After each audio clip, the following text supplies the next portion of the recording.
Quando a gente quer aprovar prisão preventiva obrigatória para quem estupra, para quem tortura, para quem mata mulheres, vocês votam contra e barram no Senado, não deixam votar o meu projeto. Eu leio aqui a manchete do Globo de hoje: homem suspeito de matar Miss na Barra da Tijuca foi preso por torturar e estuprar ex-namorada no ano passado.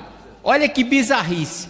Em um ano, menos de um ano, um sujeito que torturou uma mulher, que estuprou uma mulher, já estava em liberdade.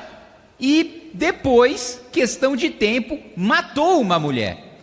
Nós aprovamos no plenário desta Câmara dos Deputados um projeto de minha autoria que obriga o juiz a decretar a prisão preventiva nos casos de crimes graves, como é o caso de tortura, como é o caso de estupro.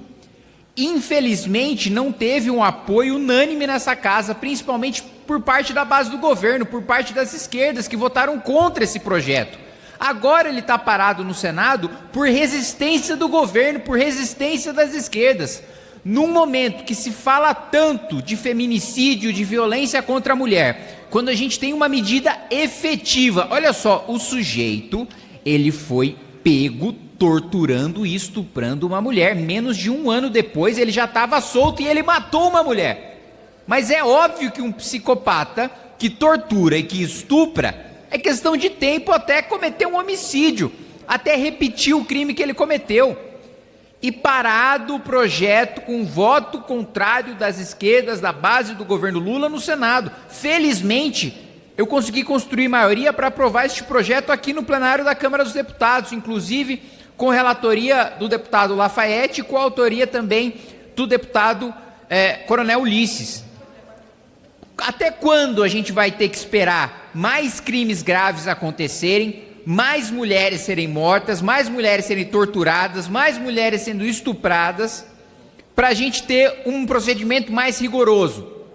Quando nós votamos aqui o endurecimento para a progressão de regime em crimes hediondos, inclusive o feminicídio, queriam que só endurecesse a partir da reincidência. Ou seja, você precisa matar a segunda mulher para endurecer a progressão de regime, segundo os setores da esquerda e da base do governo aqui. Então, assim, não faz sentido vocês falarem tanto na lei da misoginia, quando a gente quer aprovar prisão preventiva obrigatória para quem estupra, para quem tortura, para quem mata mulheres, vocês votam contra e barram no Senado, não deixam votar o meu projeto. Estou há 2 anos já trabalhando para aprovar no Senado, já fiquei aqui outros 2 anos trabalhando para aprovar no plenário da Câmara dos Deputados. Relatei na Comissão de Constituição e Justiça, depois apresentei um projeto da minha própria autoria, aprovei no plenário da Câmara e agora os senhores barram no Senado. E ainda tem a coragem de ir para a televisão e de pedir voto e de mobilizar coletivos dizendo que estão defendendo os direitos das mulheres. Isso é uma aberração.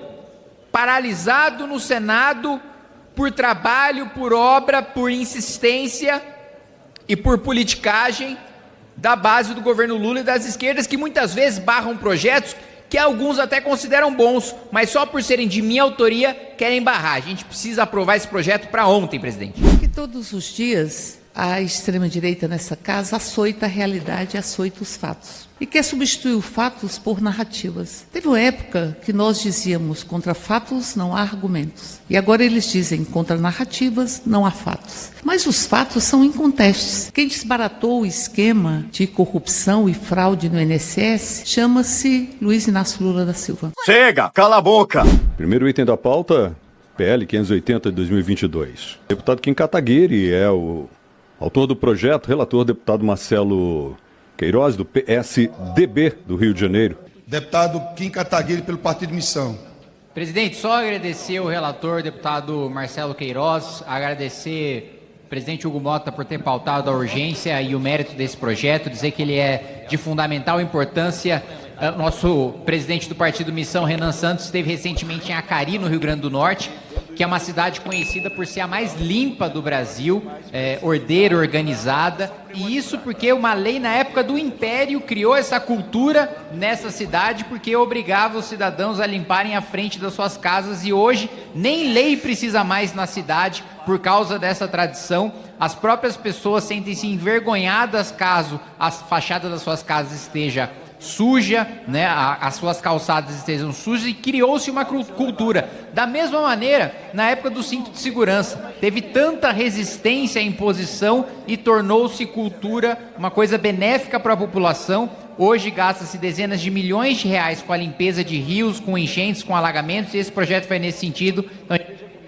Não, sendo bem breve, orientar pelo blocão, acho que a gente está aqui tratando de uma lei histórica, como o deputado Kim, que fez um primoroso trabalho sendo autor do projeto de lei, está mudando uma realidade do Brasil, como foi o cinto de segurança, como foi a questão do cigarro. Eu acho que a gente tem que virar essa página na questão do lixo, principalmente desde o lixo pessoa física, aquela pessoa que joga o lixo na rua, e principalmente o lixo clandestino jogado por grandes empresas que estão ferindo, e que esse talvez seja os maiores responsáveis, e por isso a previsão legal de uma multa ainda maior. Obrigado, deputado Marcelo. Vossa Excelência foi o relator. Em votação, a redação final. Aqueles que forem pela aprovação permaneçam como se acham. Aprovados. A matéria vai ao Senado Federal.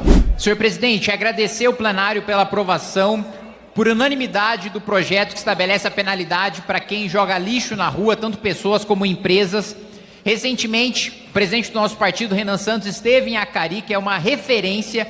E, aliás, eu tenho segurança em dizer que a Acari é mais limpo do que o Japão, do que as ruas do Japão que eu tive em Tóquio neste ano, em janeiro. E é uma cultura que foi criada através de uma legislação da época ainda do Império, e hoje a legislação sequer precisa ser utilizada, porque as próprias pessoas já criaram essa cultura de limpeza que se tornou uma referência para o Brasil. Só para se ter uma ideia, presidente, um dado que me assustou muito: a gente gasta mais de 130 milhões de reais por ano só para retirar lixo do Rio Pinheiros e do Rio Tietê.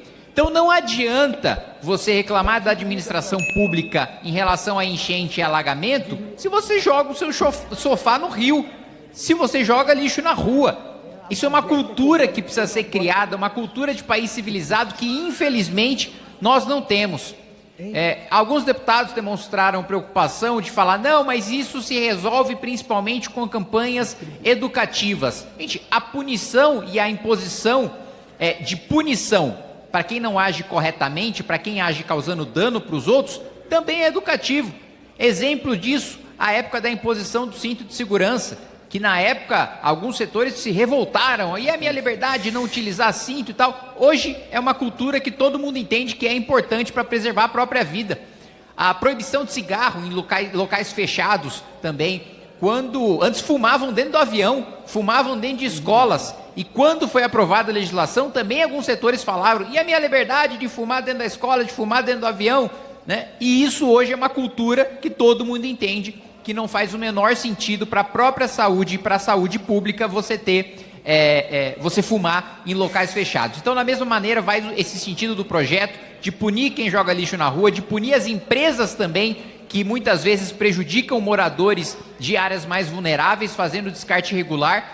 Muitas vezes, quando o poder público concede os locais e a estrutura para fazer o descarte irregular, mas ainda assim, por um espírito de porco, não utilizam essa estrutura. Então, agradecer o plenário pela aprovação desse projeto. Obrigado, presidente.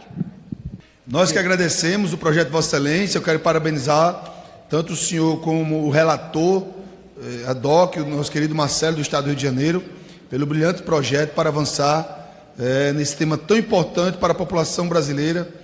Eu sou lá do Nordeste e sei das dificuldades que é esse tema, deputado Kim Kataguiri e o deputado Marcelo. Gostou do vídeo? Deixe o seu like, inscreva-se em nosso canal e compartilhe com os amigos. Nos vemos no próximo vídeo.